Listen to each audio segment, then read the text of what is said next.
Welcome to the Multiply Your Success podcast, where each week we help growth-minded entrepreneurs and franchise leaders take the next step in their expansion journey.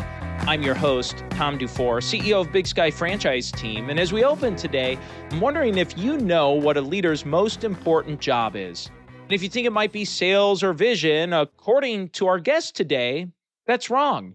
Our guest is Sief Khafagi, and he is the founder of Techvestors, and he previously worked at Facebook. He shares with us his point of view on what a leader's most important job is and gives us some practical tips on how we can get better at it. Sief is a techie turned real estate investor who's helped thousands diversify into real estate after spending nearly 5 years at Facebook.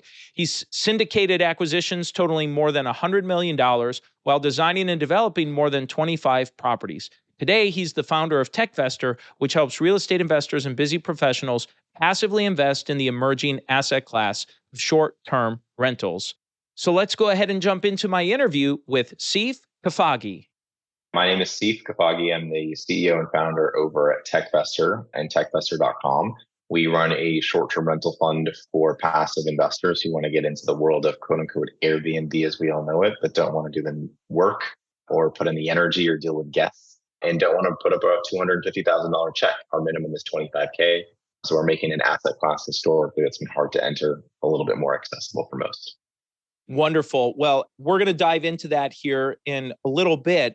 But what I thought would be fun to talk about is how you got into Techvestors and creating this. So give us a little background about where you started in the tech world and kind of what led up to here.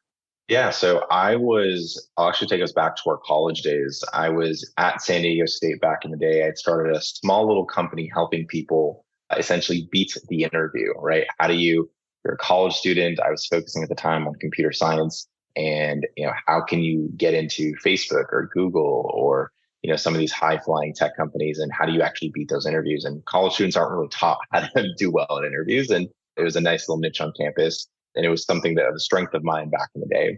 We were doing pretty well enough where Facebook, Meta, these days as they're known, called and said, hey, how about you stop helping people beat our interview and come internally and help recruit them? So it was an offer at the time that was exciting. They were growing. It was a team that had 89 people when I first joined for our infrastructure team. And we ended up taking that team from 89 to over 1,100 people over the next few years, building a company, as I like to call it. They thought it was called building a team, but everything broke many times over. It was a fun experience.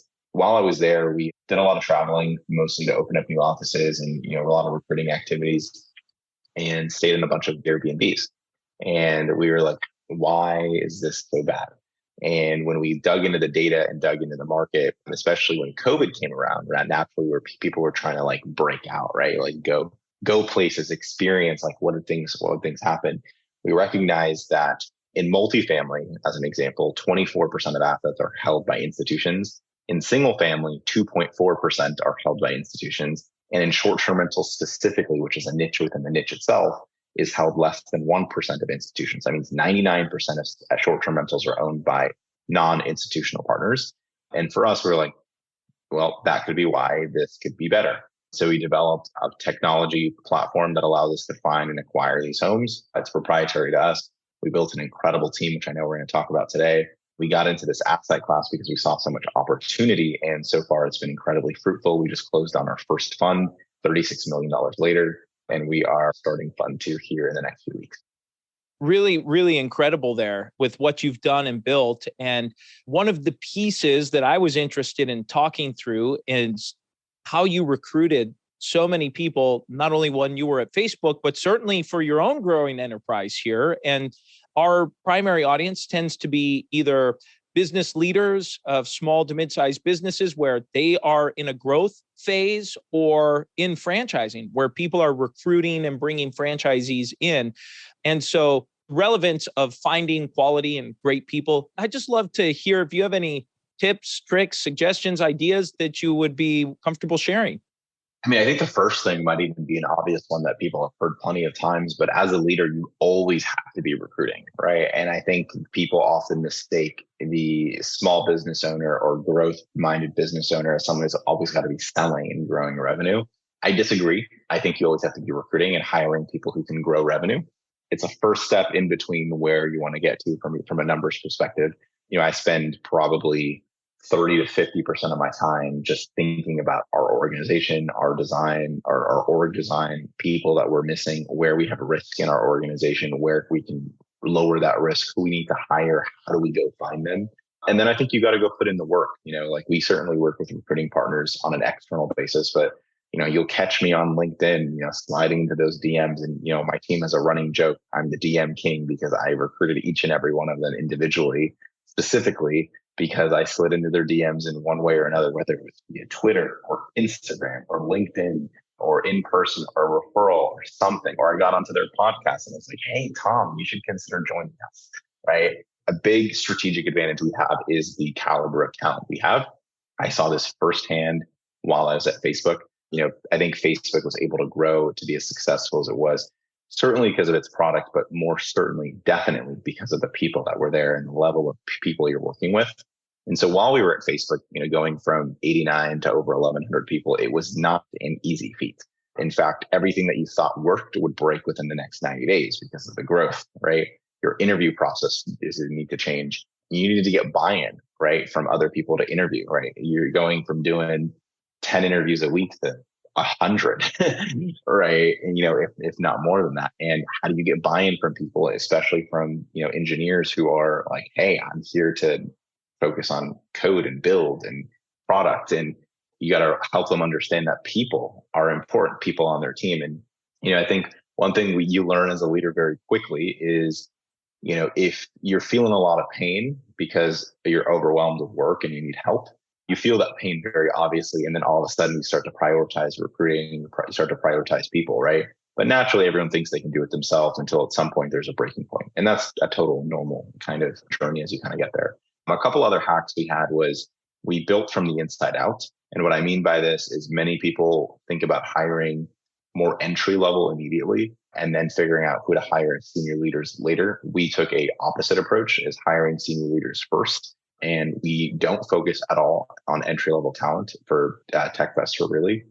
And the reason for that is because as a small team, we're a team of 27 between contractors and full time, is we needed to focus on people who could come in and own their domain very quickly, easily, efficiently, with less dependencies on other people. And I think as a leader, you really need to understand org design is when you hire one person, that person likely has a dependency on somebody else or another team. And what does that look like? And does that team have the resources, support, and knowledge to support this person?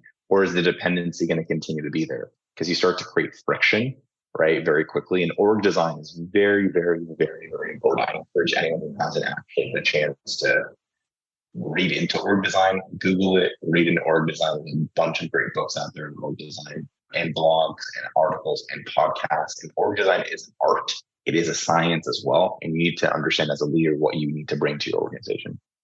That's a really interesting point about org design and focusing on that. So to someone that's maybe launching a new franchise organization or maybe a growing mid-market enterprise that's expanding, what suggestions? I mean, you said read some blogs and books. Is there any one particular resource or two that maybe stood out to you or was helpful for you as you went through this? Yeah, and people may not love my answer here. Go copy your strongest competitor. And I think this is the McDonald's analogy, right? So McDonald's has a real estate strategy, which is very simple.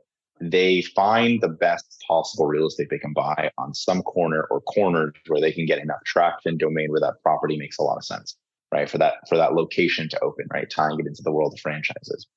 And you may know this as well, Tom, but what the Burger King strategy is I'm going to get that corner across the street, right? And, and then you see these people kind of coming in. I live in California, right? Where, we have our In-N-Outs and our Chick-fil-A's. And what you often see with those types of restaurants is like things start to pop up around them because they have a huge cult following, right? A follow of people who love their product. McDonald's, alike. A lot of franchises have this, but I think we can all agree that there are some that have a tier above, right? Some of the others. And, we look at that in the same way when we look at hiring people. Right. I want to go hire, our most recent hire, he was previously the head of revenue at a competitor of sorts, not a direct competitor, but an indirect competitor who drove revenue for 38,000 homes, right, in this space. And that's someone that I want on my team. right? He's proven, he's experienced. I'm like, how do I go get him? And also, here's a tip: overpay for great talent. I'm telling you right now, overpay for great talent. I can't tell you how often I see leaders and organizations not land a candidate because of 20 grand. And I'm like, amortize that out over the next 12 months or over the next 3 years where this person is gonna add a lot of value to you and your organization. By far, a horrible decision for you to let them go. Secondly, overpay them with performance bonuses, right? And you might be like, why are you bringing up compensation? Because at the end of the day, compensation matters. People need to understand this, right? Especially in the leadership org. Everyone always loves to, talk about culture and our mission, and those things are very important. Don't get me wrong, and fit, but people care about what they're making. It is a thing at the end of the day, and we got to respect that. We got to understand that. We got to play the game the way it was intended to be played, right? Everyone on my team has a performance incentive plan where if they do X, they're going to get Y, right? We're incredibly ROI driven. Tie your team, tie your organization to the bottom line in every possible way you can. It makes things incredibly easier, formulaic. People come in, they know where they're at, but overpay for great talent. Be the Burger King to someone's McDonald's, right? Those are the types of things that I think people will recognize. And you don't need to reinvent the wheel. But guarantee you most times, especially perhaps in the franchise world, you're not really reinventing the wheel. You're really taking an existing concept of sorts, putting it somewhere else, maybe making it a little bit better in some way, right? But a lot of the same foundation that was successful over here is likely going to be successful over here. Now, can you replicate it? Are you going to do the work? Are you going to go find and hustle and grind and do those types of things? Those are the things that typically we're going to separate a few people. I like how you are talking about McDonald's real estate play and companies like Chick-fil-A and these other organizations that are out there doing it. And this ties back to Techvestor with what you're doing.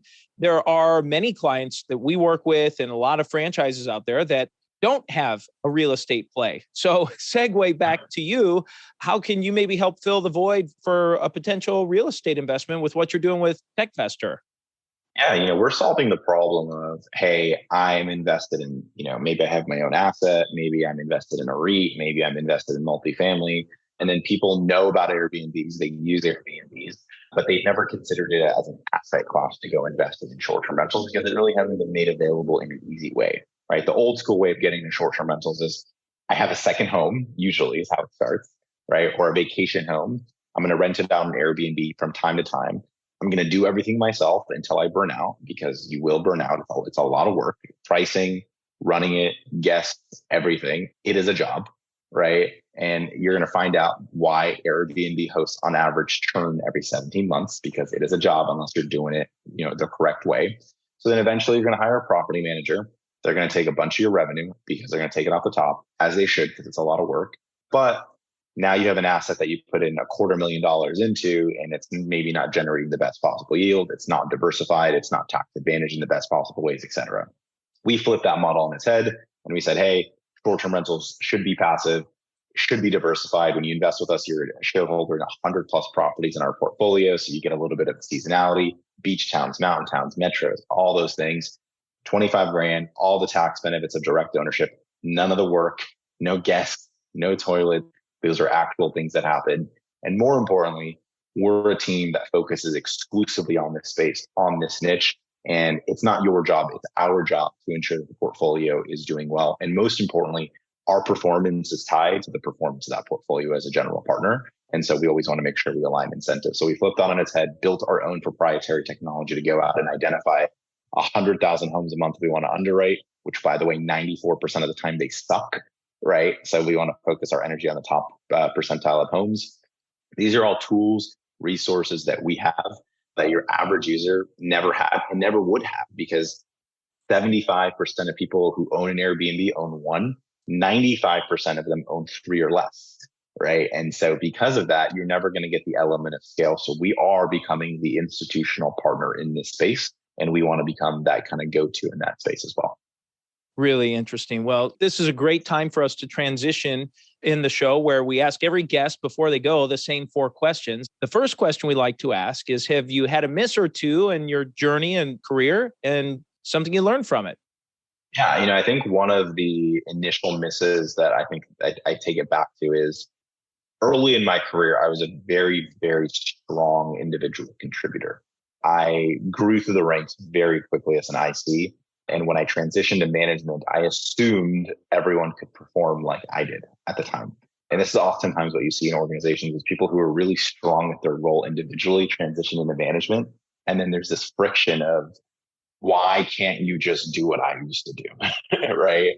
And so I needed to reposition my thinking. And I didn't do so immediately. This was actually a big hurdle for me at the time, which is putting my educator hat on and be like, how can I go up level and upskill other people? Because even though that is the longest, hardest path to success versus me just stepping in and doing it myself, that is the most scalable path, right? As an org leader, right? And you have to think about what's scalable. You can do everything, but you can't do everything at the same time. And if you want to be in a growing business, you're going to have to learn how to teach, grow, and skill people over time periods.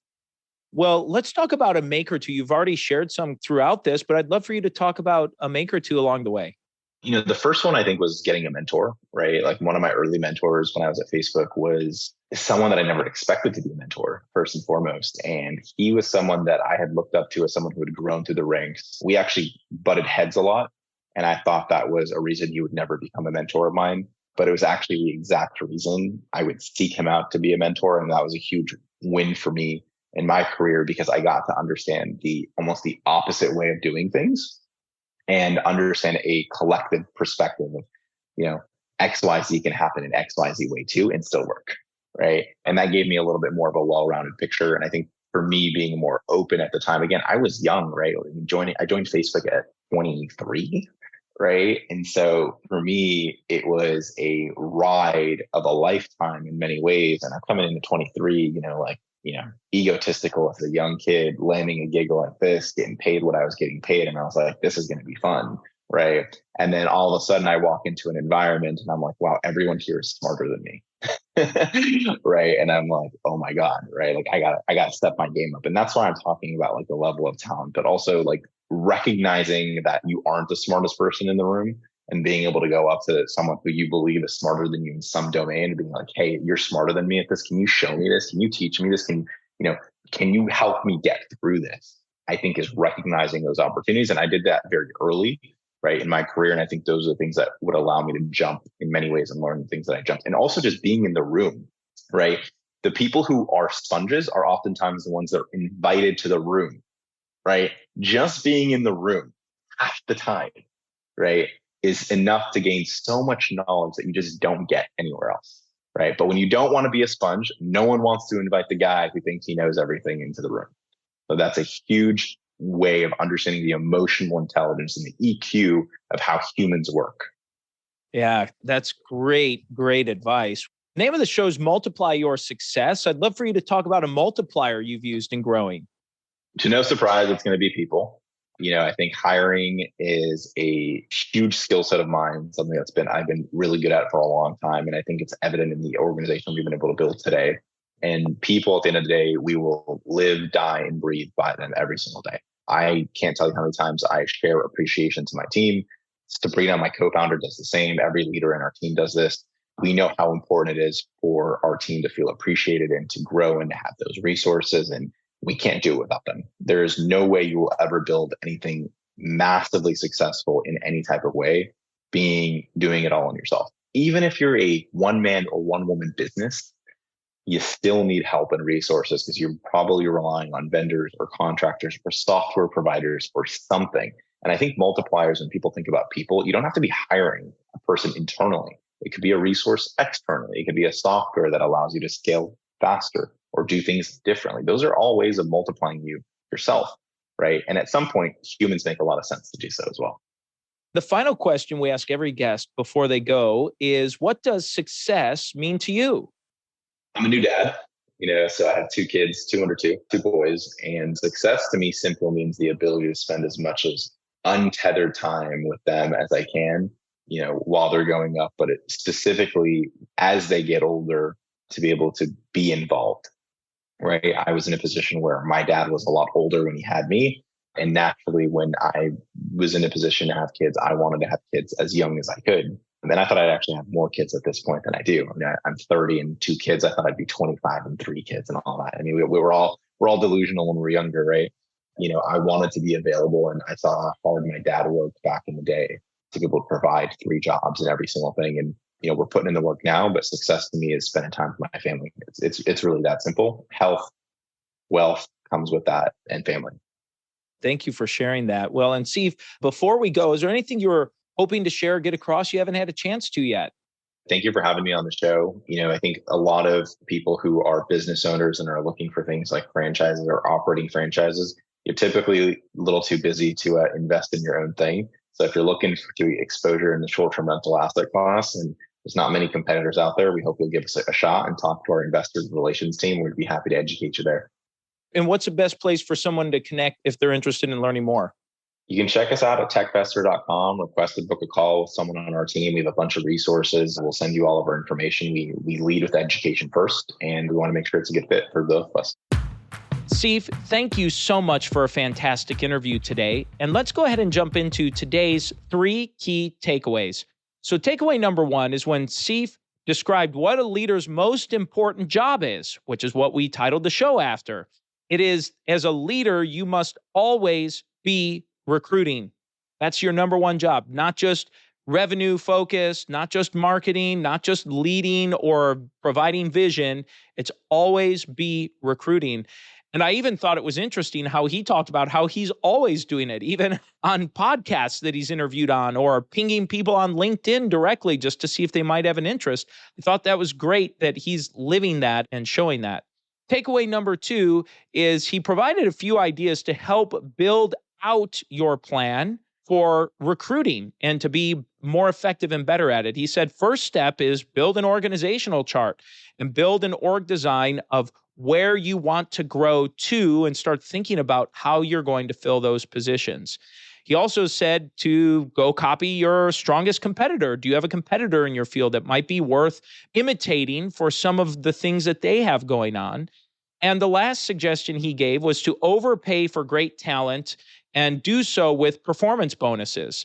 That way, then you're able to tie your team and their compensation to the bottom line so that their interests and the company's interests are aligned. Takeaway number 3 is when he talked about a miss that he had in his career, and he said that he grew as an individual contributor based upon his individual talent and drive and success, and that eventually led to promotions. And when he became a leader and a manager, he had this assumption that other people would have the same drive and skill and motivation. And what he realized is that they don't. And so he said, if you want to be growing a business, you need to learn how to teach. And I thought that was just a great takeaway, which ties back to that always be recruiting. You're constantly teaching and finding and coaching these folks as they come into your system. And now it's time for today's win-win. So today's win-win comes when Sief shared about his multiplier, and probably to no surprise, it's this idea of people, of hiring and finding great people. And he said, you cannot grow anything of size or have any sort of success without other people involved. And so I think when you bring these great people in and you provide them the opportunity that they're looking for, it's going to be a win for you, a win for your business, big win for them to be a supporting and contributing member of this growing team, and all the while creating greater opportunity for all of those involved. And so that's the episode today, folks. Please make sure you subscribe to the podcast and give us a review. And remember, if you or anyone you know might be ready to franchise their business or take their franchise company to the next level, please connect with us at bigskyfranchiseteam.com. Thanks for tuning in, and we look forward to having you back next week.